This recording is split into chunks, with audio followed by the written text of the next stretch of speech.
Okay, so I don't think anyone's done this yet, but stitch this and tell me the horror story of how you lost your virginity. I'll go first. So I didn't lose my virginity until college. I waited. So my freshman year, I decided I was gonna lose it to a random person. So I downloaded Tinder. So I met this boy, and when I tell you he had a King Kong appendage, it was huge. So we did the deed, and there was some bleeding, of course. So we're sitting on his couch, and I had a towel on, and I just felt a lot of wetness. It was really wet.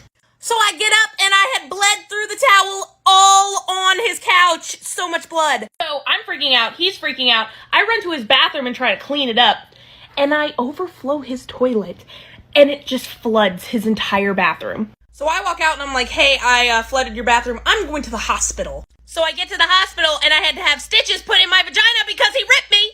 Surprisingly, we are still friends to this day. At one time in my life, I think you could say I was a thrill seeker and in need of attention. My spouse was traveling a lot, and it left me home alone so much. I worked in a job that gave me the ability to seek my master's degree. This is where I met Brandon. Brandon was married. We had an instant connection and a mutual infatuation of each other, but we set boundaries that protected ourselves and our hearts. He made it very clear that we need to only seek each other for companionship and company. We were together for about 6 months until his wife found out about his past. Thankfully, she never knew about me. Even though we set boundaries, it was still really hard. Shortly after, there was Thomas. He was a guy I went to elementary school with. I lived about 6 hours away, so I didn't get to see him very often. It worked for a few months. I would make excuses to sneak down to see him. He lived back in my hometown. That didn't last long. I changed jobs and decided I need to find myself because I felt lost. I started dieting and lost 40 pounds. I had long hair and tan skin, a pretty face and a bright smile, and my spouse and I moved back to our home state of North Carolina, and I decided I was going to leave my past behind me. As soon as we crossed the state line, I felt I was born again, bound and determined to be a responsible, married woman.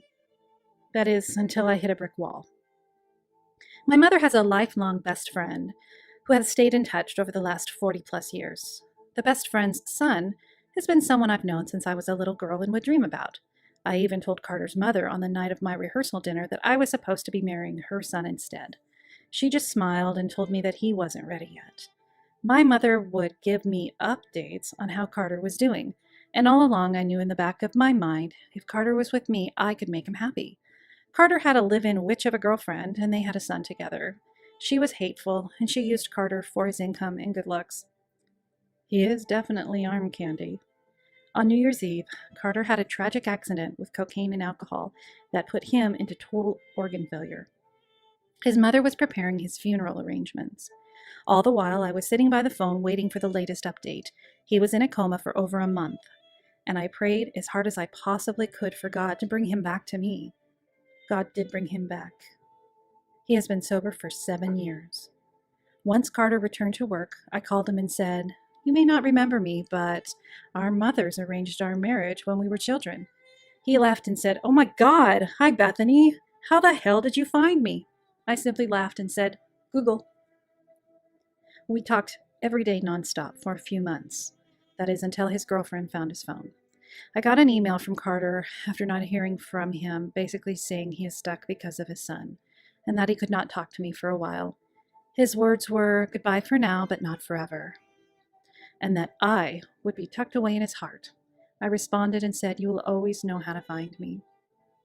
During this time of absence, I get a call from my mother at work. Carter has been in an accident. There is swelling in his brain, and they think he is brain dead. Every time he is away from me, I die inside. And he literally dies. This motherfucker had died twice on me.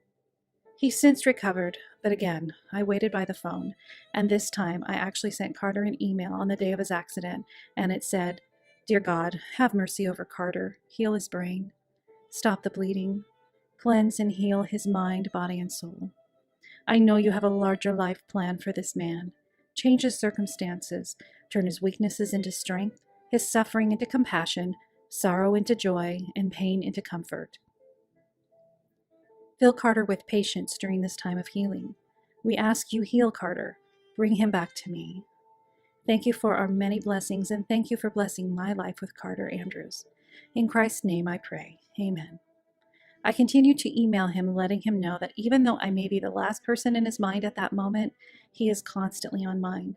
All I could do was let him know I am still right here. Fast forward 3 years. I'm still getting updates about Carter from my mother. I have a son of my own now, and still long for the love of my life, who I have not seen in person since I was a little girl. I updated my LinkedIn to reflect a promotion I got at work, and Carter sent me a message saying, "You said I would always be able to find you." He had since moved out of his home and back in with his mother.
And is no longer with the witch girlfriend. His son is 18 and getting ready to graduate high school. We talk every day, all day. I wear an earbud and keep my mic muted just so I can hear him throughout the day. Yeah, it sounds kind of stalkerish and creepy, but he loves knowing that he is always in my ear. I listen to make sure that he is still breathing. God brought him back to me and then some. He was madly fallen in love with me while I never stopped loving him.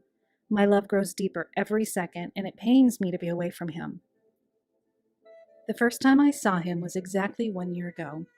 When we kissed, the earth stopped spinning. It took my breath away. We lost track of time. We were underneath the stars and everything was absolutely perfect, except I am married to someone else.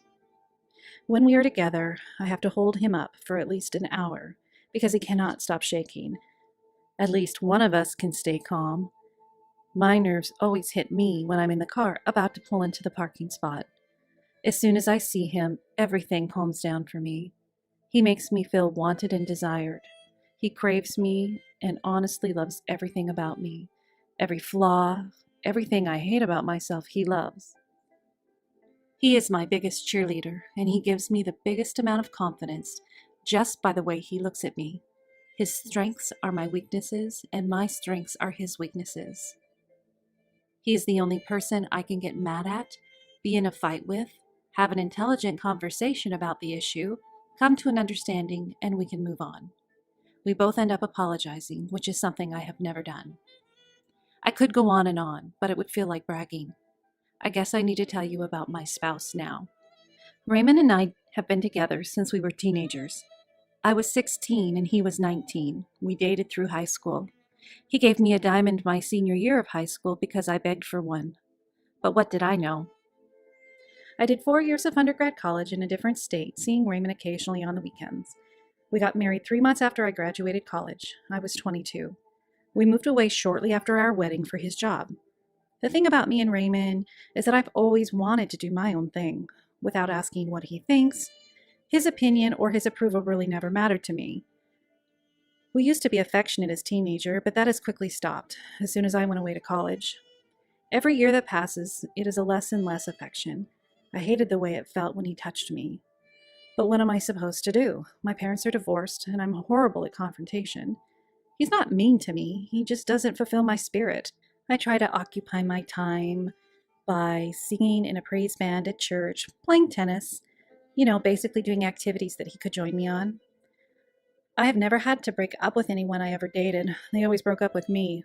So not only do I have to break up with Raymond, I have to divorce him, but I'm dying inside. I really did love him when we were teenagers, but I'm not the same person I was when I was 18. Unfortunately, we did not grow together. Beige and vanilla, hospital gray. I've had 4 miscarriages with this man, and not once did I get support or comfort from him. Instead, I got pressure from his mother, asking, well, what does the doctor think? And if I could be a surrogate for you, I would. I mean, really?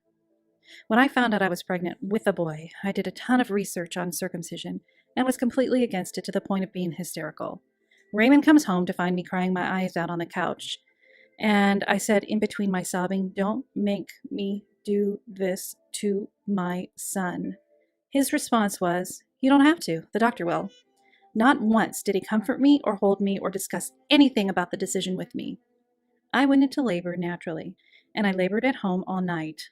And it sounds exactly like whale sounds, echoing through the house. I went from my bed to the bathtub, back to the bed, arching my body, trying to get comfortable. Not once did he comfort me or help me out of the tub or come check on me or even offer to take me back to the hospital. I had to go wake him up and beg him to take me back to the hospital. I labored alone. I set up my son's room alone. I have done everything alone. If I want something done, I'm one of those who has to do it because the world will end while I wait on Raymond to do anything for me. Now I have the responsibility of figuring out how to take care of my mother who cannot afford to live on her own, my 3-year-old son, my daily life that I'm exhausted from. I hate going home every night because I'm not going home to Carter. It's not as easy as it sounds to just leave because I have nowhere to go. How do you tell someone, I'm dying inside and I only feel alive when I'm in the presence of someone else? Rebecca, this is my story up to this point. The next page is unwritten, but in my heart and in my mind, I already belong to Carter. I have to make my reality match. My question is, how do I get over the fear? How do I prepare for a divorce? How do I stop dragging my feet?